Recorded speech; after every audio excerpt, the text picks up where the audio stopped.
Bon, que signifie k fois u pour les vecteurs? Donc on a un vecteur k fois u, k étant un réel, hein, k appartenant au réel. Ben, vous savez très bien qu'on a un espace vectoriel. Donc ceci, ça appartient au réel. Celui-là appartient à l'espace de vecteurs. Et donc l'ensemble des deux, la composition, comme on a un espace vectoriel, V est un espace vectoriel, voilà, sur le champ R plus fois. Donc quand je dis V, c'est V plus. V plus est un espace vectoriel sur le champ R plus fois. Ah, donc ici, si vous avez K qui appartient au réel, U appartient au vecteur, ben, la composition de 2 est un vecteur. Bon, parce que V plus est un groupe, voilà, c'est une loi de composition interne. Voilà. V est une loi de composition interne. Donc on a V qui est un vecteur. Voilà. Ça c'est pour la petite histoire de structure algébrique. Bon, donc je disais que je vais analyser ici dans un repère orthonormé, OIJ, c'est-à-dire qu'on a en deux dimensions, parce que bon, ici, j'ai pas IJK. Si j'avais OIJK, ben, on est des vecteurs à trois dimensions, c'est-à-dire on est dans l'espace à trois dimensions. On est dans l'espace. On est dans l'espace 3D. Bon, maintenant, si vous avez OIJ, on est en 2D. Et si vous avez uniquement O et I, on est sur une droite. On est à une dimension. Bon, donc ici, moi, je vais travailler ici à une dimension et tout simplement analyser le vecteur V qui est égal à K fois U avec K appartenant à R. Et V, U appartenant au vecteur, et bien sûr, V appartiendra au vecteur. Alors, je rappelle que le fait de dire ça, ben, on a voilà, des vecteurs V et U sont linéairement dépendants. Ils sont dépendants l'un de l'autre, c'est-à-dire qu'ils sont parallèles, confondus. Ça dépend du cas, hein, enfin ça dépend des vecteurs, si confondus ou pas. Ça dépend de l'origine des vecteurs.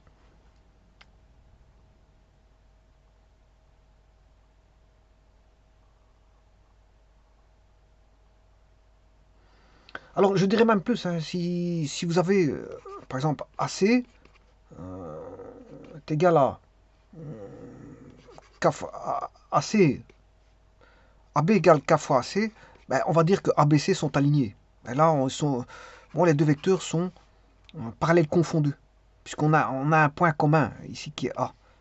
Donc, soit ils sont parallèles distincts ou confondus ici. Donc, de toute façon, ils ont même direction. C'est deux vecteurs qui ont même direction. Et je vous rappelle que si Ga égale 1, on a deux vecteurs égaux. Et si Ga égale moins 1, on a deux vecteurs opposés. Ce sont des cas particuliers de vecteurs parallèles. Alors, qu'est-ce qui va se passer dans ces cas-là? Au niveau d'un repère O et J,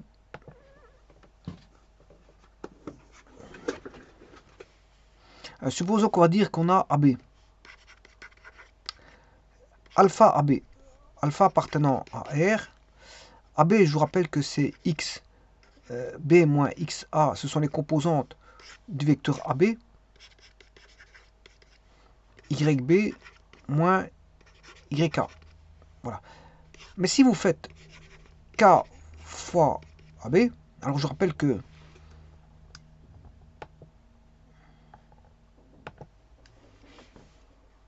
les composantes, ça s'écrit, bien sûr, ce sont des réelles composantes. Hein. AB, le vecteur AB, va s'écrire XB moins XA, c'est toujours l'extrémité moins l'origine, I, plus YB moins YA, J. Voilà, suivant les vecteurs de base IJ. Alors maintenant, si vous écrivez alpha avec alpha appartenant à R, ouais, vous allez avoir alpha fois le vecteur xb moins xa i. Voilà, ça c'est déjà un vecteur. Voilà, c'est un vecteur que de base. Hein. Enfin, c'est un vecteur, c'est une composante par rapport au vecteur de base, c'est ça que je veux dire. On aura, si vous allez avoir bêta fois i Ça, c'est déjà bêta i. Parce que xb moins xa, c'est un réel. Hein. Le résultat, c'est un réel. Voilà. Et si je fais yb moins yaj, là, qu'est-ce qu'on a? On a gamma, qui est un réel. Donc, un nombre réel fois un vecteur, ça donne un vecteur que je vais appeler, par exemple, w. Voilà. Et là, si je fais fois j, là, on sera parallèle à i. Et si je fais gamma fois j, c'est un vecteur parallèle à j. Donc, ce sera z. Et alors, bon, comme on a un produit, comme on a à faire, je m'excuse, j'en ai pas 2 secondes.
Alors voici donc, et le fait de dire que alpha w plus z, on sait bien qu'on a un espace vectoriel. Et dans un espace vectoriel, je vous rappelle, hein, c'est juste un rappel, on a la distributivité par rapport voilà,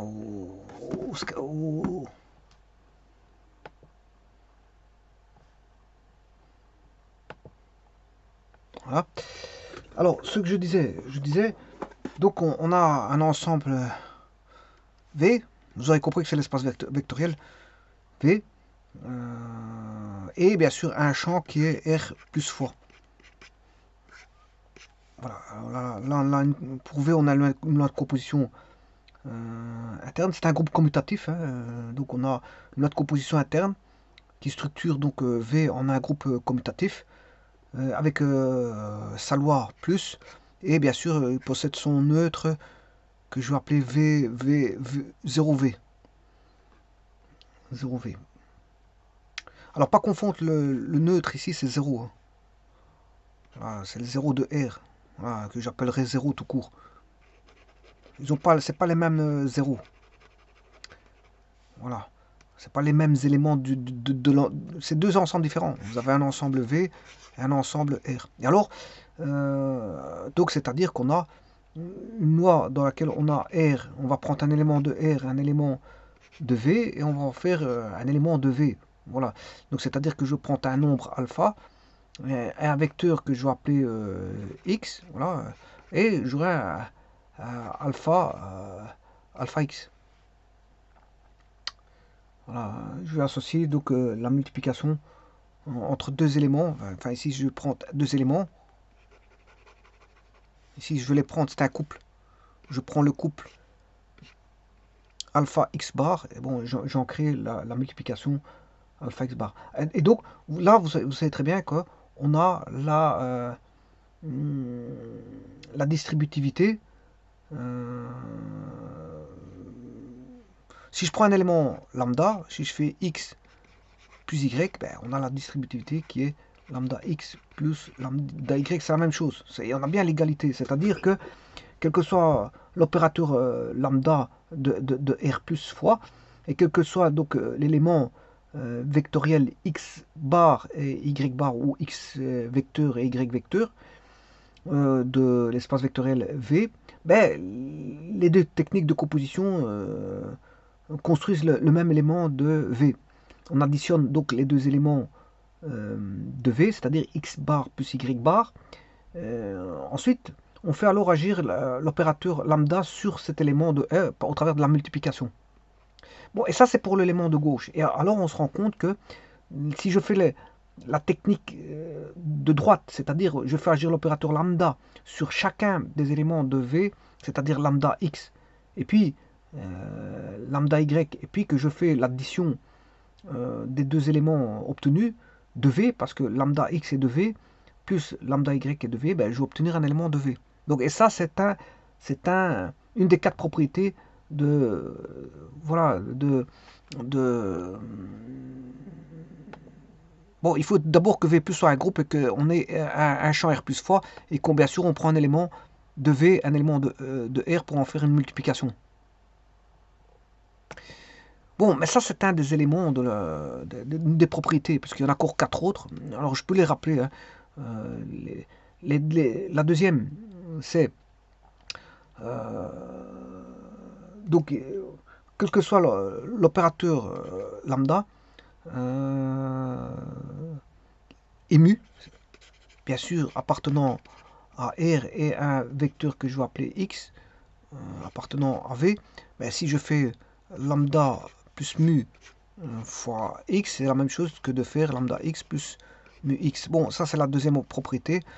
Il y en a une troisième, ben, c'est si vous faites agir lambda mu fois X, c'est la même chose que de faire lambda fois mu X. Et le dernier, bien sûr, c'est le neutre. L'action de l'opérateur 1 sur un élément quelconque de V, c'est-à-dire une fois un vecteur X, ça donne, ça ne change pas, ça reste inchangé. Donc c'est l'égalité. Avec 1, on a une particularité, on a l'égalité. Voilà, et donc ça c'est les quatre propriétés. Donc ici je peux faire ça. Je peux faire ceci, donc ça donnait un vecteur, puisqu'on a une loi interne. Interne. Donc de V, de deux éléments de V, quel que soit un élément de R qui vient s'associer en multiplication, on a toujours du V.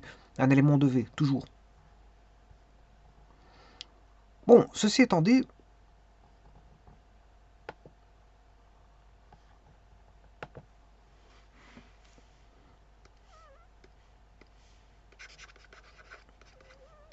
AB, j'ai dit que c'est XB moins XA I plus YB moins YA J. Si je fais K fois AB avec K appartenant à R, j'aurai K fois le vecteur là que je viens de dire que ça je peux l'appeler W, et celui-ci je peux l'appeler X. Voilà. Alors pourquoi? Ici on a déjà un réel fois un vecteur qui donne un vecteur, puisque c'est un espace vectoriel. Un réel fois un vecteur qui donne un vecteur. Voilà. Et puis en plus de ça,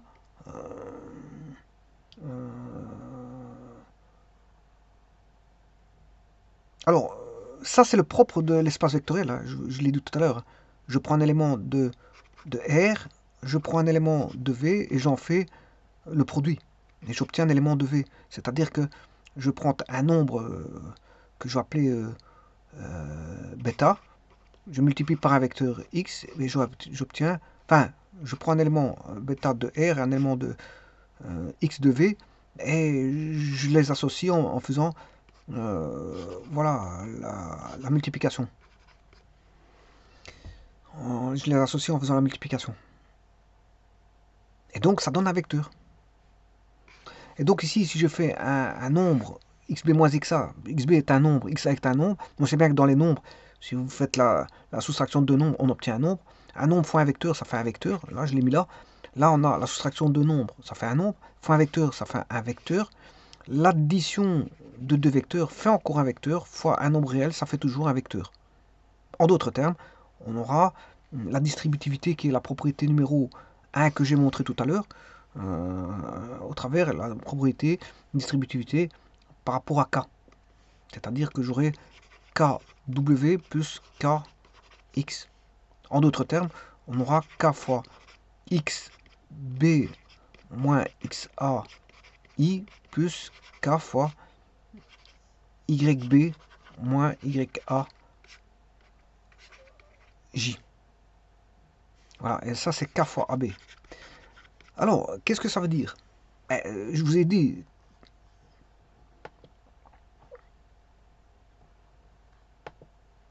ici,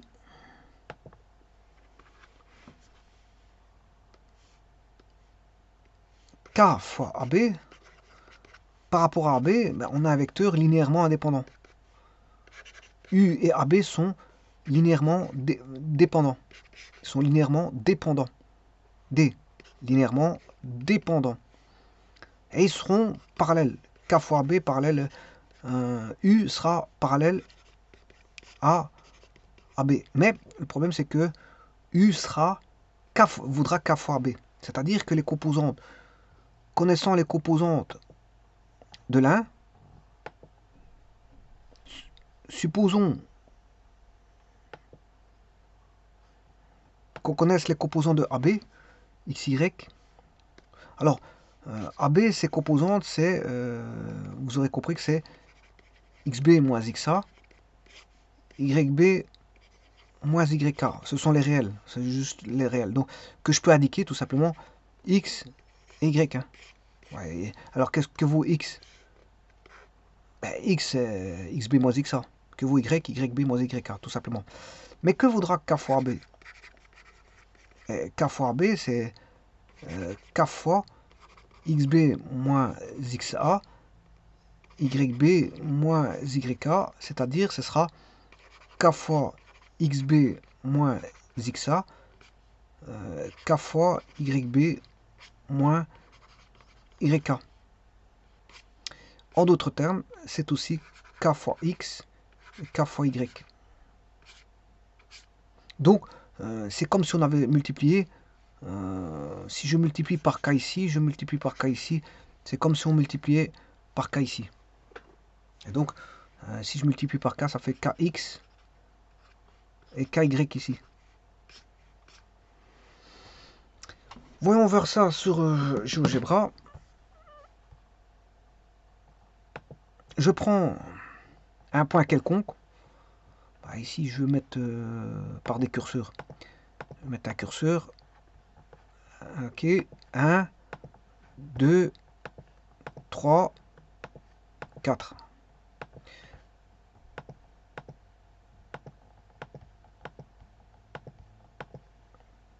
A égale A virgule B et CD. Voilà, bien sûr, il faut que je les distingue parce qu'ils ont même coordonnées au départ, parce que c'est 1, 1, 1, 1. Voilà, je mets un peu n'importe où maintenant. Voilà, et donc je vais mettre le vecteur AB.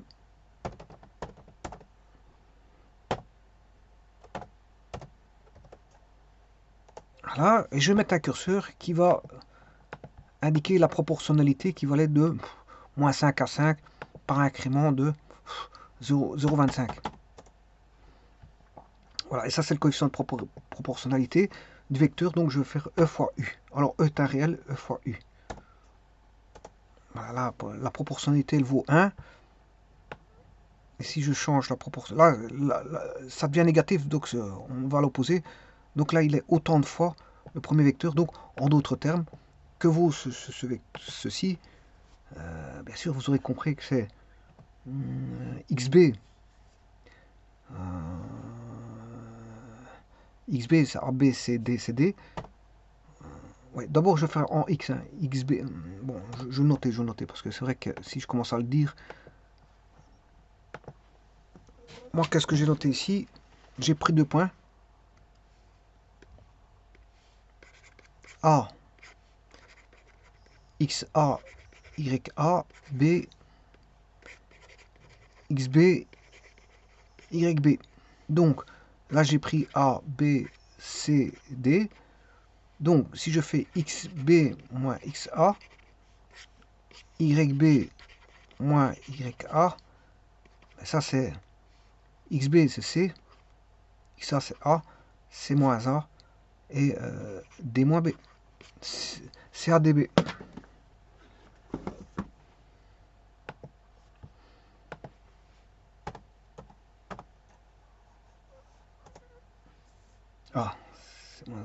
pas bon.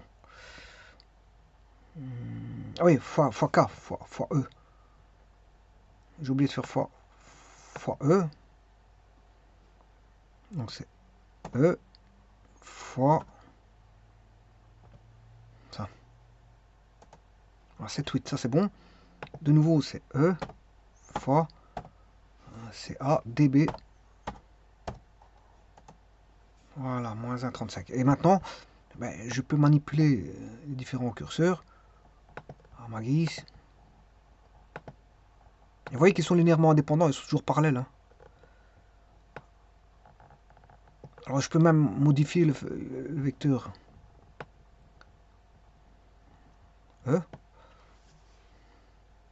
Il est K fois. Il vaut K fois. Ici, ils sont opposés parce que voilà. Il reste toujours parallèle parce que c'est deux vecteurs linéairement dépendants. C'est deux vecteurs linéairement dépendants.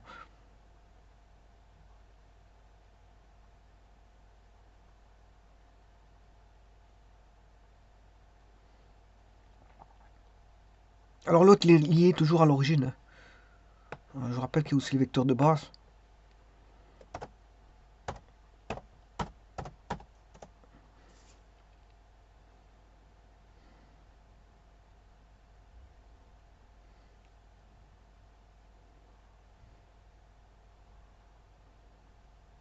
Alors le vecteur, bon, je vais mettre le vecteur de la droite. La droite, c'est voilà, une droite qui passe par l'origine.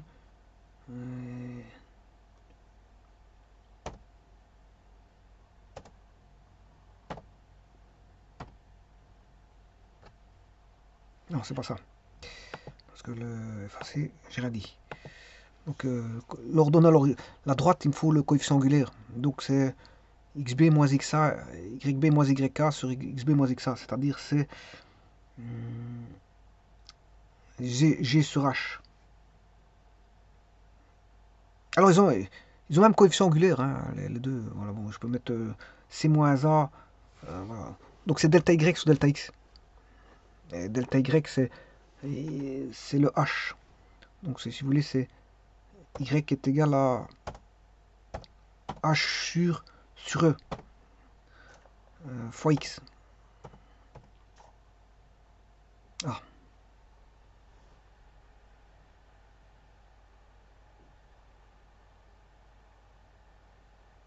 c'est pas encore ça.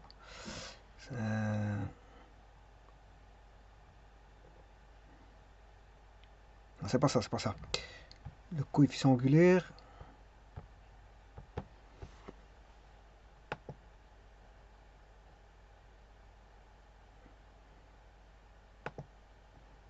Delta y.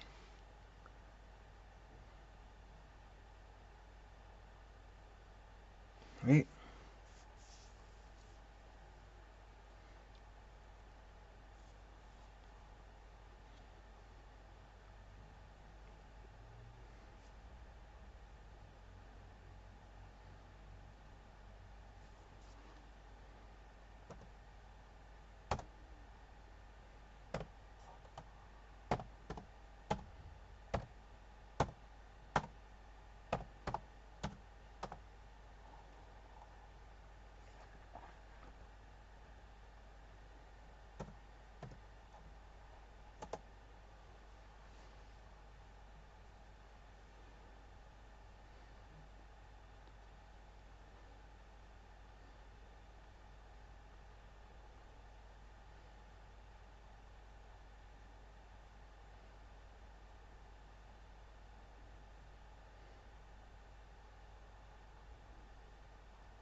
Si je fais h sur g, ben, on simplifie les e, donc c'est toujours d moins b sur c moins a. Donc voilà, on a un paramètre, paramètre directeur de la droite. Hein. C'est un système de paramètres directeurs de la droite. Bon, d moins b sur c moins a, c'est un système de paramètres directeurs. Et tout ce qui est proportionnel à ça, bon, est un vecteur qui donne la direction de la droite.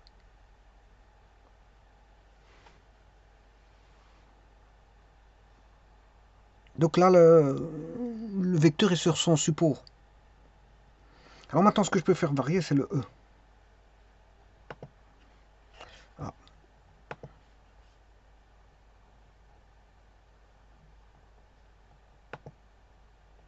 Là, le E va varier.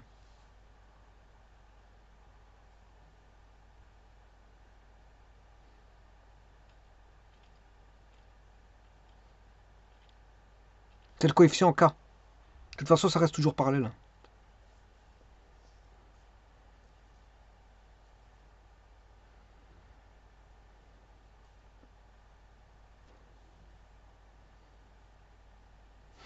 Je vous remercie.